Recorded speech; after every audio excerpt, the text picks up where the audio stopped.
చెప్తే అది ఏంటి అనుకోకుండా పోగా ఎలా చేస్తారు మీరు అవినీతి లేకుండా నియోజకవర్గాన్ని అడుగుతున్నారు, నన్నే క్వశ్చన్ చేస్తున్నారు.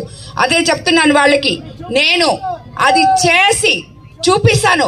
నిరోధక అవినీతి రహిత నియోజకవర్గాన్ని చేసి చూపిస్తాను. ఎందుకు చేయలేము? అదే వాళ్ళకి ప్రతిపక్షాలకి నేను ఇచ్చే సవాల్. ఎందుకు చేయలేమో నేను చేసి చూపిస్తాను, చూడమని రాబోయే 5 ఏళ్లలో వాళ్ళు చూస్తారు అని చెప్తున్నాను. అదేవిధంగా